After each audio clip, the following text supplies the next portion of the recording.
It is preparing to stream live. Hope everyone is staying safe and warm. Thank you for your flexibility when you have a 2-hour delay. Preparing to stream live. There we go. When we have a 2-hour delay, everything gets adjusted, and I didn't want to keep pushing back this date, and then it starts conflicting with other things. So thank you so much.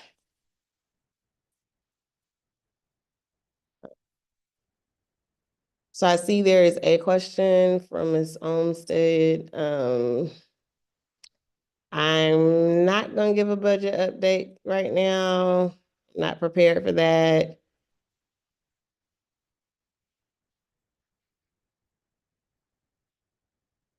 I can when I later on let the team and have the PTO come off mute if they have any questions.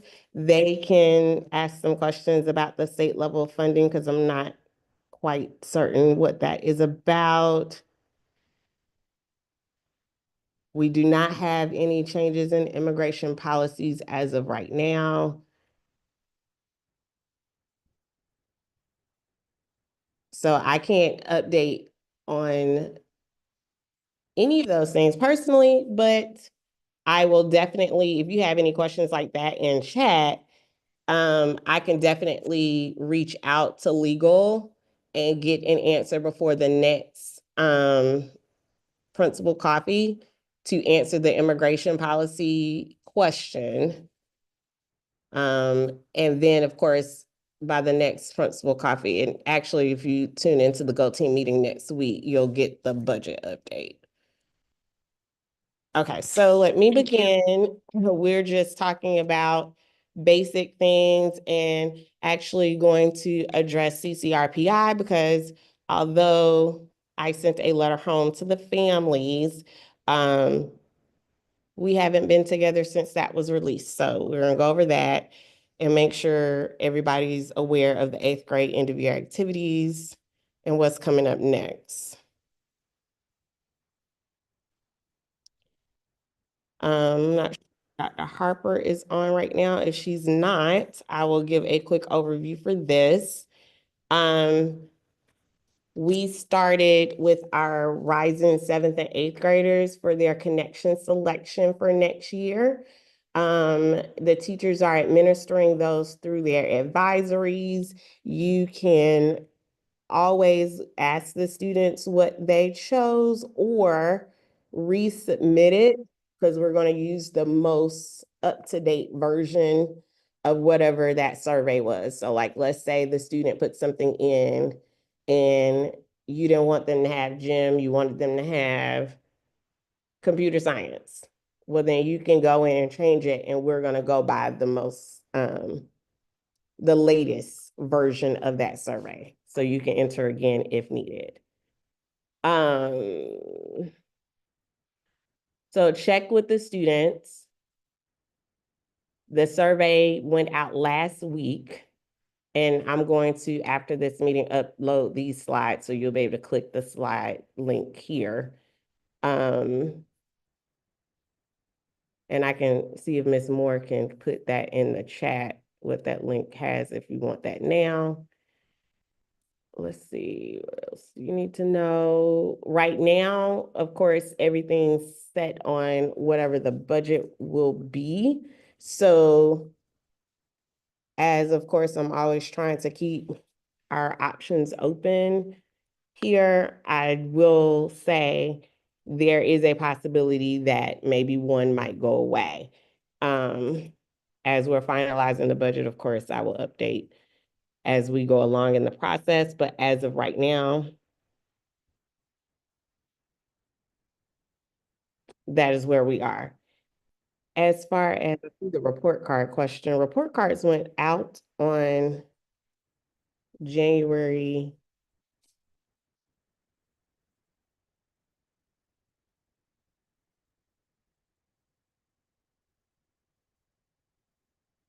January, what was that date? It was 2 weeks ago, the 9th. That's when they were put in the mail. And it did contain your right score summary report to answer that question. If you have not received that, please reach out to your grade level counselor and we'll see if we can get that sent home. All right, next slide. So end of year 8th grade activities, remember that we sent home permission slips with the students through an advisory teacher and they were supposed to return it by November 22nd. We do need those permission slips if you want your child to participate in the activities. Even if it's late, but we wanted to give everyone, next page, a outlook on how much things cost prior to the holiday season. And so these are the price points. Plan A includes Six Flags, Plan B does not. So if you have a student similar to my baby and then like rides, we understand that. So they can do everything else. So those are the actual breakdown of the costs. And the fees are due April 4th for everyone. And that is on school online payments website already.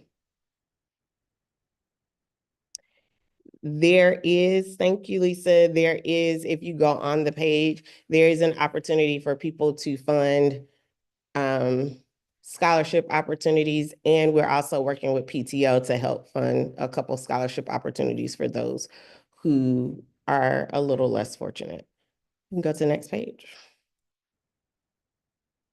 So as I said on the last page, these are the activities. So with dates, so you can plan accordingly, especially because please pay attention to that last date, our honors program or our passing the torch ceremony or whatever you want to call it, because it's not graduation. It is on May 28th. I want to bring that to your attention because that is after Labor Day, because school does not end until the Thursday after Labor Day. So those activities are after Labor Day. Notice that the 8th grade picnic field day is before Labor Day, but 7th and 6th grade field days are going to be, I keep saying Labor Day. Nobody's correcting me. Memorial Day. The 7th and 6th grade field days are after Memorial Day. So I just want to make sure I keep emphasizing that school is still going to happen past Memorial Day. Okay. The criteria for participating is being a great RAM, right? So we give out love notices. Those are level 1 infractions. And as long as they don't accumulate for every so many accumulations of love notices, you lose the privilege of participating. Those love notices right now, we've been doing them all year actually, but that is restricting them from participating in the PBIS events or things like that. After February 24th, those level 1 infractions are going to prohibit participation in the end of year activities. 7th grade, we are finally going to do their STEAM field trip. That is going to be in February, and they're going to Fernbank. Those costs associated need to be paid. Fernbank is already asking us for our deposit. We've sent links through the advisory teachers. Parents, we need you to go on the online payment system and pay for the 7th grader to go on the field trip. 8th grade Orlando, again, those are fees are up. And then 8th grade fine arts department is going to Orlando before spring break. That is their culminating activity after doing 3 years in the fine arts department. And that cost is there. I think the final payment is coming up soon. So I'm going to pause for a second to check questions, or if you need to get offline, off mute to ask any questions about what we've talked about so far, because then we're going to go into data.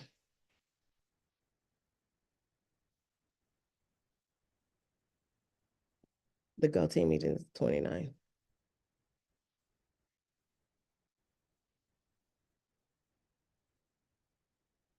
All right, I don't think there are any, so going to continue. So our enrollment has stayed steady around 1,082 students. I can give you this budget update. We are projected to increase enrollment to 1,115 students next year. Sixth grade class should be around the same as it is now. Seventh grade is supposed to increase. So that is where we are and where we're supposed to be. Our CCRPI attendance, remember that is what the state is looking at. We're at 90%, which was my this year. It means we're doing better than we did last year, which is an improvement. And when you get beyond 85%, the improvement is harder to get. So thank you, parents, for sending the kids to school. Our ADA attendance, which is average daily attendance, is at 95.4%. Next slide. So we did have a couple of increases in infractions in the month of December. Let's have some conversations with our kids, because horse playing is fun when you tap the first time, and then eventually somebody starts taking it seriously and it becomes something different, right? So just have conversation with our students to make sure that they stay focused on keeping their hands to themselves. So we had a couple of incidents that happened. Someone said, "I don't like you," and then it turned into something different. So just let's have conversations that physical contact is not the solution to verbal. And we know that, from what we deal with daily. So our incidents, or students with no incidents, have increased from last year. As you can see, we're 88.6, but the last time we were together, we were above 90.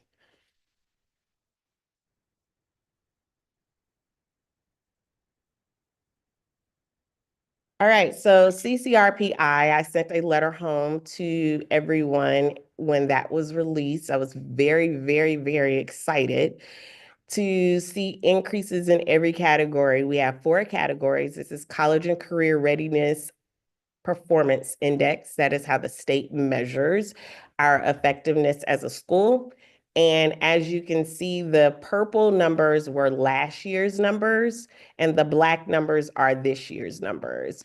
So we increased in content mastery in every subject except for social studies, and overall. We increase in progress, which means the students that are performing or have grown at their rate or more.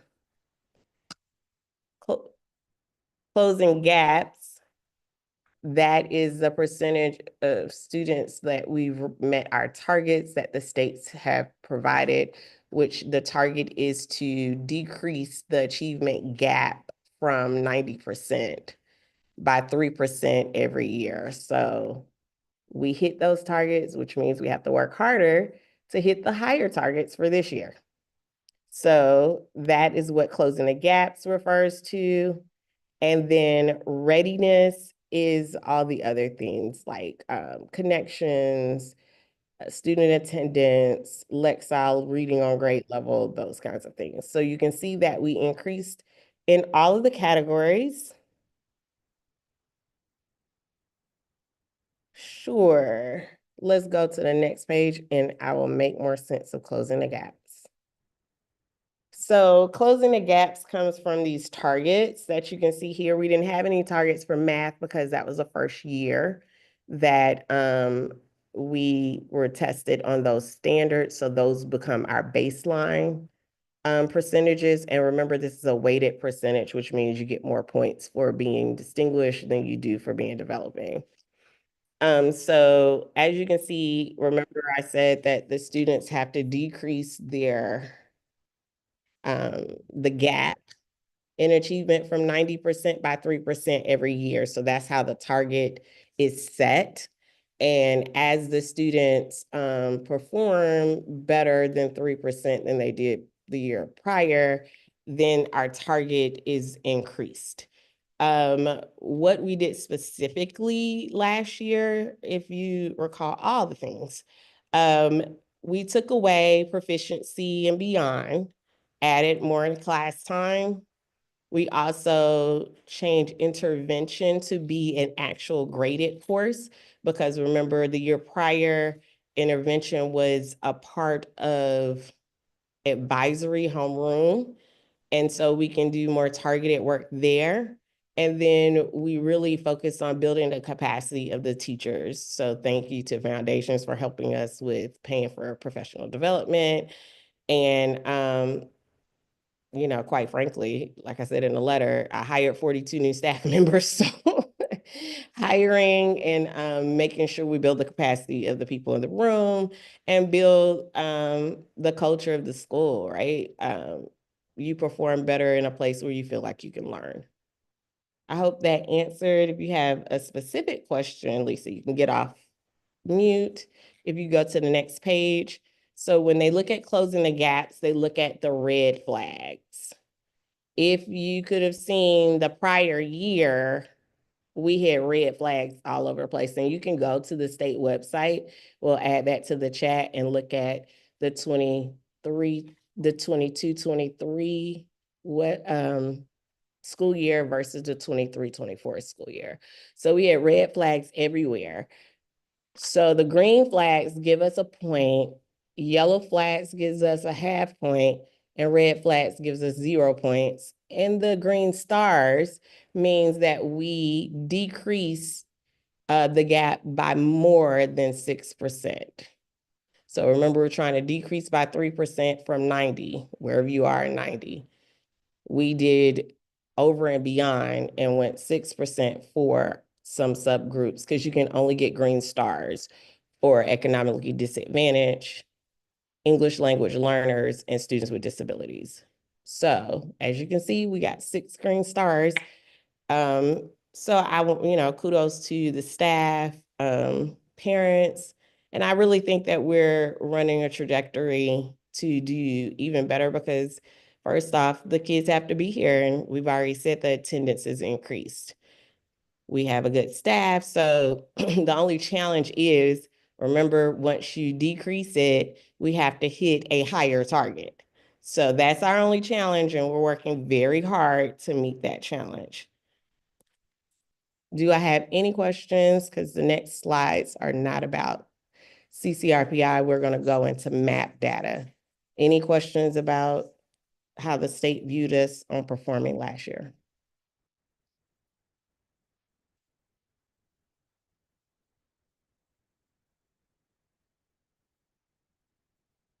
Y'all are so quiet.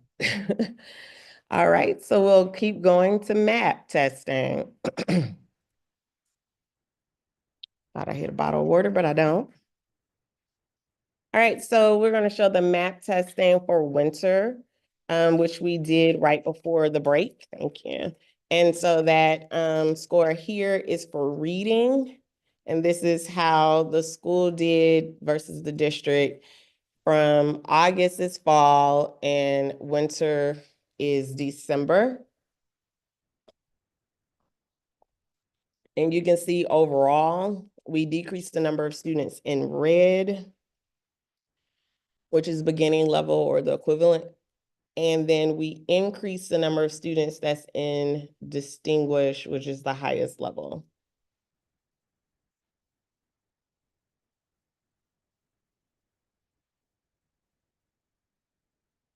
This is the same information, but we're breaking it down by how the students are performing per grade level. And you can see that our data is still trending the same way as it did overall, except in 8th grade, we have larger percentages of students moving from proficient to distinguished, but our level at beginning stayed the same. Sixth and seventh grade beginning level went down, but we also got movement into the green. So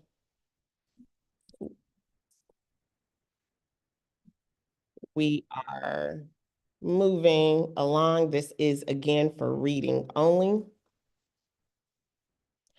And then this is our information per subgroup of how we did for map reading. And as you can see, we have increased in all subgroups except for Hispanic. So we're working on that. The black line on this graph shows where the district average is.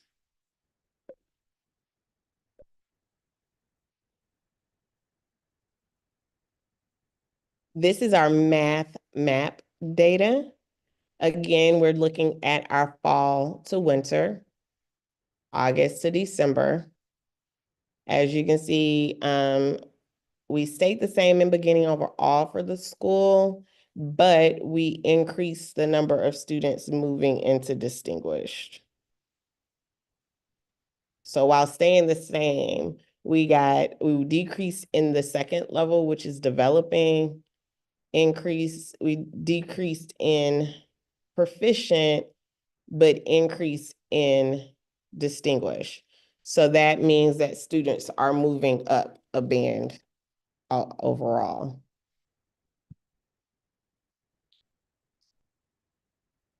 This is our subgroup data for the same thing with math map. The two same color is still August to December comparison. By subgroup, the black line is still the district average. And as you can see, we had a decline only in two or more races. But let me also point out that we have a larger increase in the other demographics.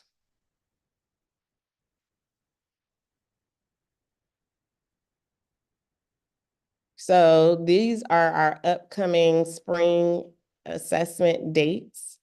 And as you're looking at these, I welcome any questions that you have around the MAP assessment data.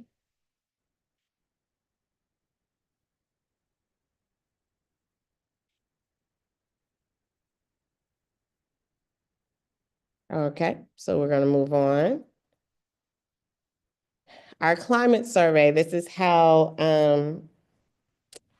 the state looks at our culture and how people feel about the school. The state has changed the survey. If you're a parent that has taken the survey, it looks very different than it did a couple years ago. We didn't take it last year. We have met the state requirements for parents, but it doesn't mean that we don't want more. So we've received 78 out of 1,082 parent responses. So we're open to receiving more parent responses such that when we get ready to evaluate the data, the qualitative data that's given from the survey, we'll have a better representation to know how to move for future years. The window closes March 14th. We can send out the link again through Infinite Campus. Do we have any questions around that?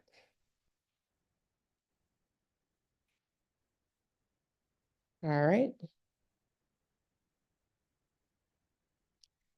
So if you listen to our Go Team meetings, we have been having a lot of discussion around communication, parents knowing who to call for what, especially our sixth grade parents really having a little struggle with transitioning from a school of 400 to a school of 1,100, right?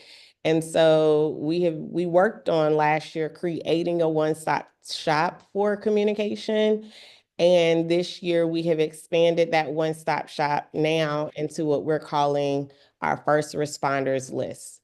If you recall, 2 years ago, we talked about every issue doesn't necessarily have to come directly to the principal, because if it comes directly to the principal, you have nowhere else to go but outside the school.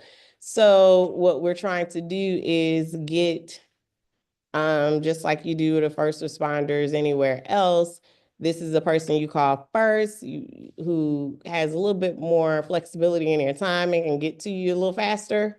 This is the person you contact next because you didn't get the answer you wanted or you hadn't gotten a response. Here's a third person you can contact. And we have hyperlinked the email address for the contacts, and that is the QR code to get to it. It is still a work in progress, but we plan on having this updated and on the website by the end of the month. So here's a first look at that. Any comments or questions? If you don't comment, I can't make adjustments. I need some feedback.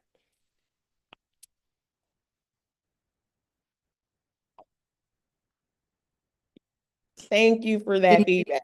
This is good. This is helpful. Thank you for this slide.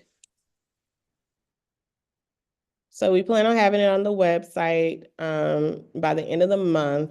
It'll be under the caregivers tab, and it will also be on the student hub, which is their student handbook under Rams Life. So it'll be in two places. And you know, and it is more detailed. If you do the QR, you'll see that, for instance, you need to contact the PLC facilitator if you have a question about earth systems, doing a lab or whatever.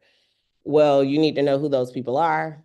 So on the second page is the list of who those people are, and a couple more categories or concern categories. So it's like a 2-3 page document. I think that it will really help to clarify, especially if you go from a school with one assistant principal and one principal, like many of our elementary schools, to now having 3 assistant principals. It is just a way for us to help us to get information to the person it needs to get to a little faster so that we can respond like in kind a little faster. Any additional questions? This is Lisa. I think this is a great idea. I think if you're going to call it the first responders list, just make sure parents know because when you first put that slide up and you said go team, I thought we were going to be talking about SROs. So I just, if I'm just, for somebody who may be less familiar with, other than the 18 people who are on 25 who are on here right now, until the community gets used to understanding that the first responder list is what it is, they might not know that that's what it is. I don't want to, the work here is great. And I don't want to nitpick. I'm just. No, that's good feedback. To point that out. We can play around with some ideas for maybe changing the name. I don't want to say first communicators list. I don't know what. Right. I just wanted to say people might think, oh, and again, until I looked at it, especially like that first one says first responders external. Does that? This is what we use for parents, but we have one internally too. Okay. So teachers can do, and we can take the word external off because you don't really need to know that it's external. We need to know so we don't give you the wrong information because you don't really care about IC isn't working and who do I call? Got it. So yeah, so that doesn't go to like security, that goes to the front office, right? Where are you? The first responders phone number. Yes, that's the front office. Okay. All right. This is all about who you communicate. Who you should contact. Okay. Let me I just wanted to point that out. Thank you. No, that's a good, when you're deep in the work, you forget about the simple things like that. And so that's why I asked for feedback so that we're thinking we're making something clearer. And if you don't even know to click there, then how can it make it clear? So I appreciate Thank that you. feedback. And we'll try to play around with some words before the end of the month.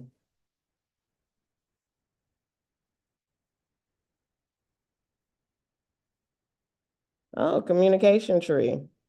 Hmm.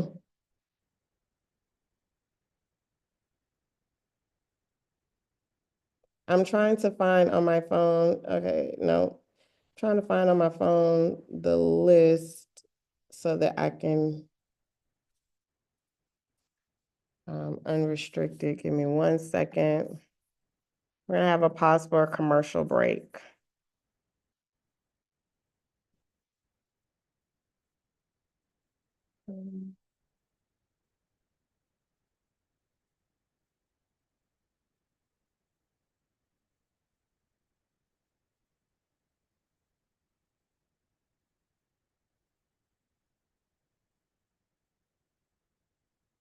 An IT person would be very upset with how many tabs I have open. So that's why it's taking so long. Give me 1 second.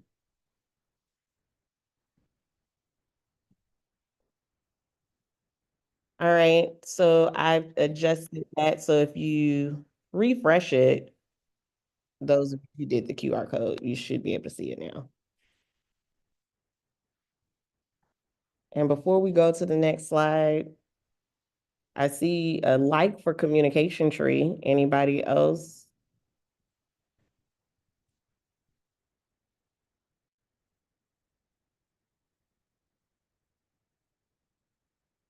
Any other ideas? Okay. So there's that. Feel free to put things in the chat. I am always open to feedback. And thank you, Lisa, for pointing that out. This is our real commercial break. So I'm gonna pause for Lisa, if you want to say something about SENS. I know y'all had a meeting with the North Atlanta version of SENS. Either it already happened or it's about to happen, and then There was a transportation meeting. Look for information coming from both SINS and the Midtown Cat about merging our efforts for a data dig. SINS traditionally does an annual data dig about the Midtown cluster, and the Midtown Cluster Advisory Team has a new engagement committee this year. And one of their priorities is a data dig. So we have met together to identify what SINS has done in the past, what the CAT is hearing, and what they want to try to combine our efforts. So you should see, hopefully, some communications once we have a date set about a data dig that is combined with both the CAT and the SINS. That's the only news from SINS. And if anybody ever has any questions about SINS or would like to be a school rep, please reach out. Thanks.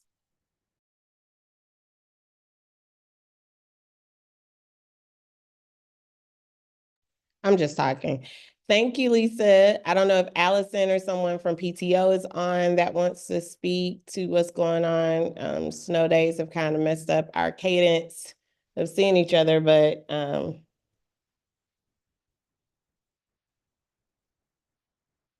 anybody from PTO want to give any updates? Okay, hearing none. I do want to just thank PTO for all the help they've given. They did snacks for the teachers today. I want to say I felt like a really good principal, like I'd already pre-planned for everyone who was stressed out about covering down classes and fighting black ice to get here to have school. So then we had food, but no, it was already pre-scheduled. It just happened to fall on the right day. So thank you to PTO and the teams for that and for helping with the other things around school. They really come through for us to help with celebrating the students who have perfect attendance and other requests that we have. We do have another Rising RAM event coming up in February. This is going to be our first time doing this. We're going to be having a discussion roundtable, and the parents going to lead the discussion just so parents of middle school students can explain what this transition into middle school life is going to be like from the parents' perspective. So that's coming up. And I know the wine and dine is coming up as well. Do I have anybody from foundations? Tony was on earlier. I don't know if he wants any updates with Booster or anybody from the Go team.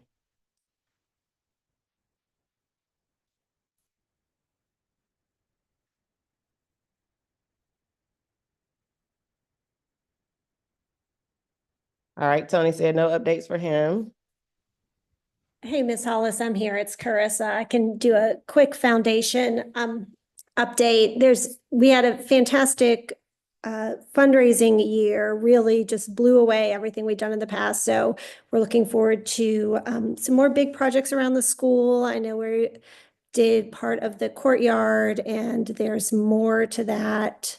Hopefully to get done soon. And like you mentioned before, we've been able to pay for a lot of professional development this year and send some teachers to some cool conferences.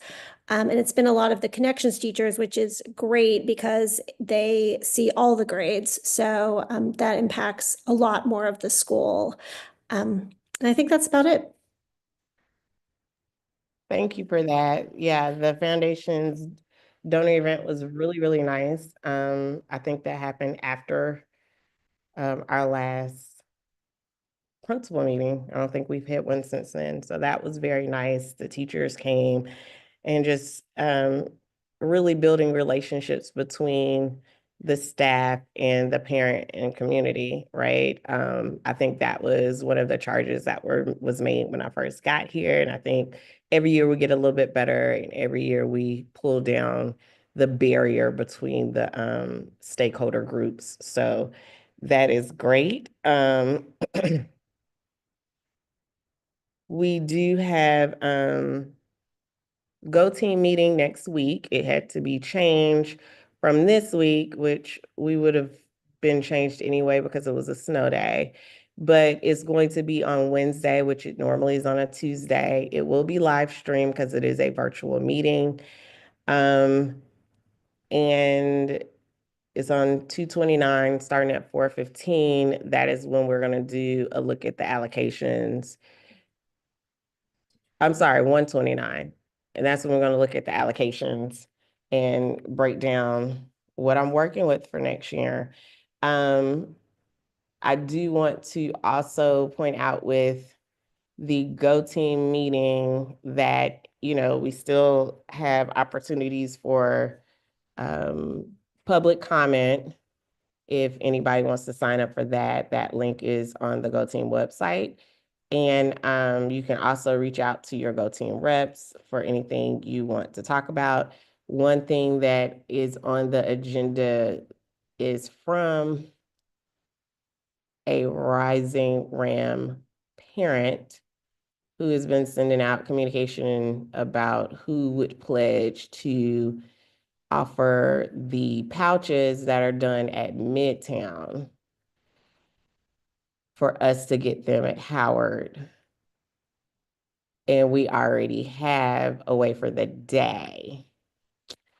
So I don't want to say that I'm for or against it.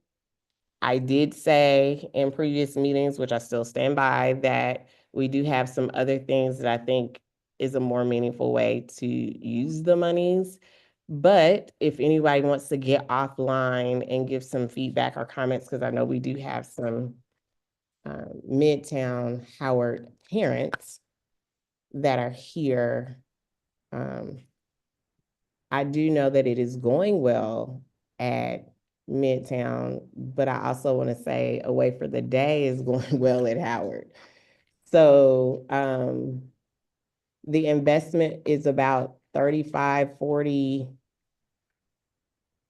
dollars per student plus replacement bags. And then we're not even including the fact that we have to make phone calls and take up the bag and all the other stuff. So I know somebody had their hand raised. You can unmute. It was Lisa. I have a son in Midtown. It is going great. My Midtown son never had a problem with his phone. So, for him personally, it hasn't really made much of a difference.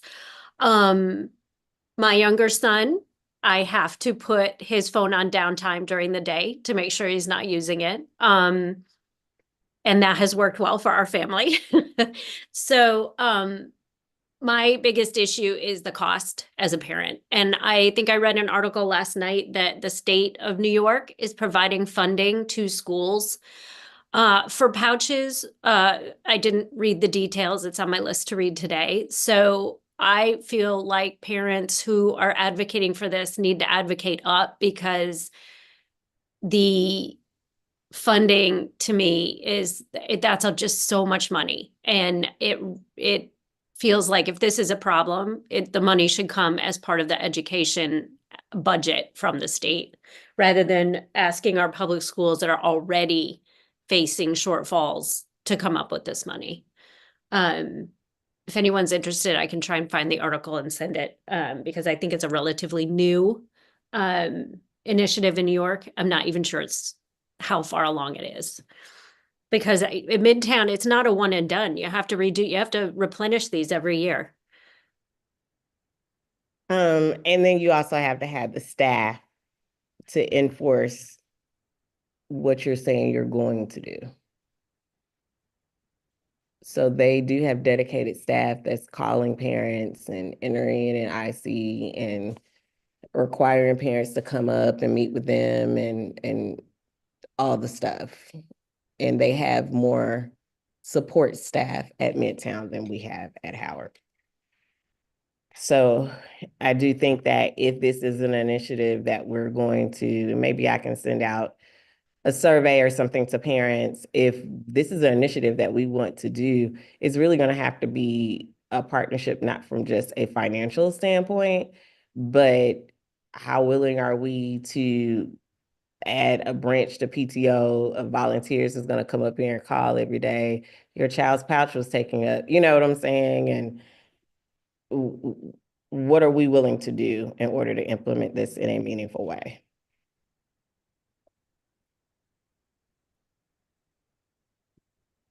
Giving pause in case somebody else want to say anything else. Celebrating, boys team is still undefeated. The girls have lost 3, maybe. I think three games.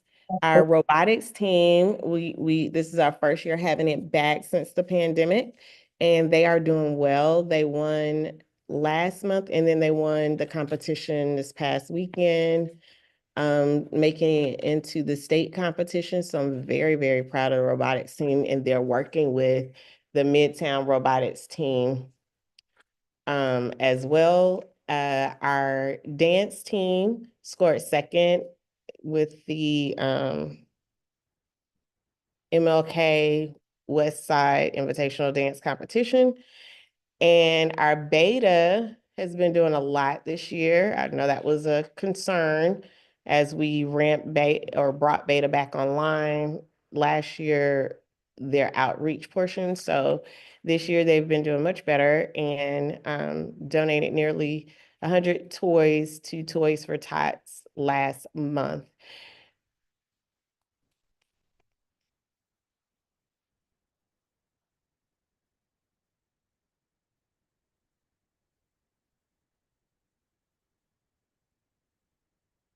All right, so we had to have a date change for the next Principal's Coffee. It was supposed to be on Valentine's Day, and I'm sure most people, or it was supposed to be initially on February 13th.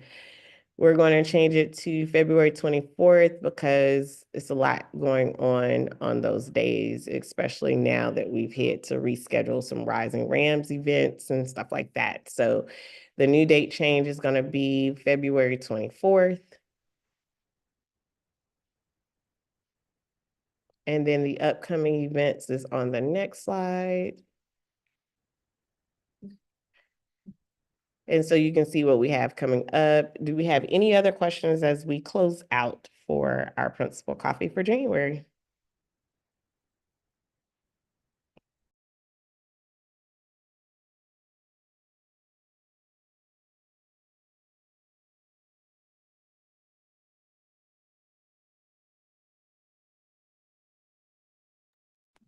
While I'm waiting on somebody to unmute and ask any questions, let me make this announcement. We do not have any athletic events after school.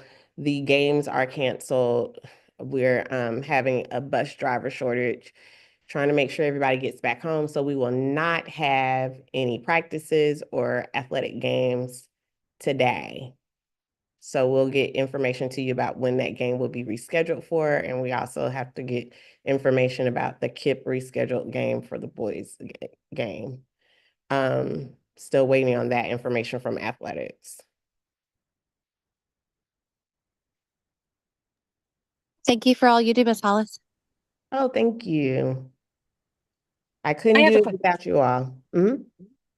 I have a question about the awards ceremony. In previous years, there were like notices sent home with kids either from advisory or in their grade card if they were going to be receiving an award next week. Are those, sorry, I joined late, so you might have already covered this, I but have not, so I appreciate you. That's why I said I appreciate you all because you keep me on my P's and Q's. So the Awards Day program, you don't know this right now, but we had to change that date as well. We just moved it back a day just because we had so many days out. We had the invitations ready to go home Tuesday, but we didn't see the babies until today. So they should be coming home with the students today. And it's for next Wednesday, 1/29. And it's during connections time. So 8th grade is around 11. I'm estimating times. 7th grade is around 2, and then 6th grade is around 3. And I am aware that it's the same day as Beta Club inductions. So after that ends, not right after, but later on that day, we will have Beta Club inductions for 6th grade because 6th grade couldn't join till they got grades. Yes, Lisa.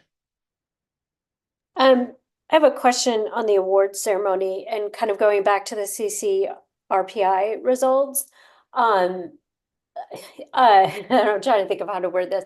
I know the award ceremony, right? It's mostly grades based. And the kids who have closed the gap, has there been like a school-wide, or could the PTO support, or could we parents support kind of a school-wide celebration for all the kids?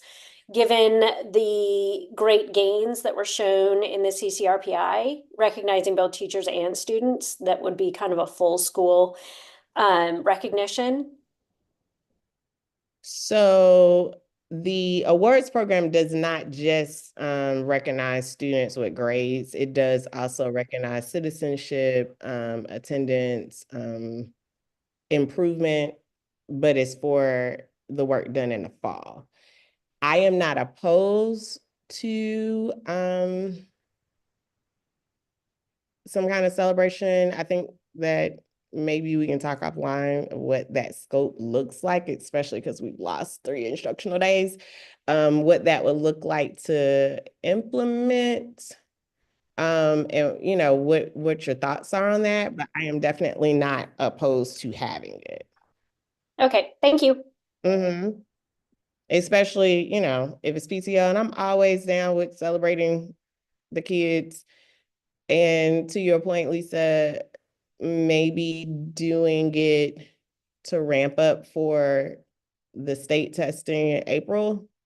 So looking at March, the week after spring break, something like that, to say, hey, we're celebrating all the gains that y'all made last year. Let's get ready to do it again.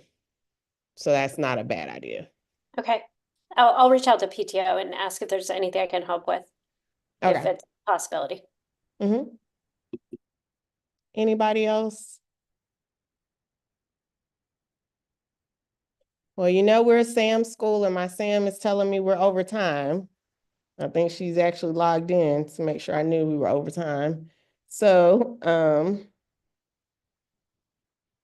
as of right now, to answer the question that's in chat, which is about missing days and making up days, technically, we don't have to make up the days. There's a state kind of like margin of error for the number of days that we have to have instructionally. We say 180, but I think the state requires 174, if I'm not mistaken, or 175. And so as long as we don't go beyond that threshold, we don't have to worry about making up days. So I will say in that breath, digital learning days don't count. So if we were out and did a digital learning day instead of a closed no school day, that would still count towards the 180 or 174. So I think that in the future, the district is trying to make some changes around what it would look like if we have to be out for a weather day to implement what other districts are doing around digital learning days, but I don't want to speak for Dr. Johnson.